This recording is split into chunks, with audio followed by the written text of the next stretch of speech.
కాలేజీకి పెట్టిన ఈ ట్యాగ్ లైన్‌ని చూడండి. ట్యాగ్ లైన్‌లో ఏముంది క్లియర్‌గా? టువర్డ్స్ కెరీర్ మేము తీసుకెళ్తున్నాం. Not marks. Beyond marks towards careers.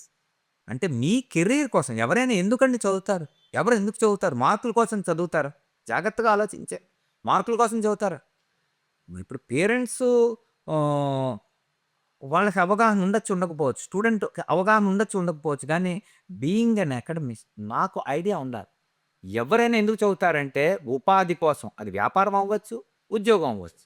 Whatever it may be. వాళ్ళకి ఉపాధి ఇవ్వటానికే ఈ చదువు. ఉపాధి ఇవ్వడానికి మనం చదువు కింద పెట్టుకున్నప్పుడు అది ఆ ఉపాధి ఇచ్చే స్థాయిలో ఉండాలి. అంతేగాని మార్పుల దిశగా వెళ్ళకూడదు. అంటే ఉపాధి ఎప్పుడొస్తుంది? కెరీర్. ఆ కెరీర్ వాళ్ళ బిజినెస్సా? కెరీర్ వాళ్ళకి ఉద్యోగమా? ఏది అన్నది వాళ్ళకి కావాలి. ఆ ఉద్యోగం, వ్యాపారం అనేది సెటిల్ అయ్యి తెలుసుకోవడానికి వాళ్ళకి 22 ఏళ్ళు, 23, 24 ఏళ్ళు పడుతుంది. అంత టైం వాళ్ళకి ఏజొచ్చేసరికి మనం అక్కడ సెటిల్ అవ్వాలి. ఆ విధంగా మనం ప్లాన్ చేసుకుంటే వీళ్ళకి కెరియర్ 100% సెటిల్ అవుతుంది. అంతేగాని 10థ్‌లో ఎన్ని మార్కులొచ్చాయి, నైన్త్ క్లాస్‌లో ఎన్ని మార్కులొచ్చాయి, ఇంటర్మీడియేట్‌లో ఎన్ని మార్కులొచ్చాయని. ఇవేమి కాదు. మార్కులు కాదండి. మీరు జీవితంలో ఎక్కడ ఎలా సెటిల్ అవుతారనే దాని మీదే మీ జీవితం ఆధారపడుతుంది.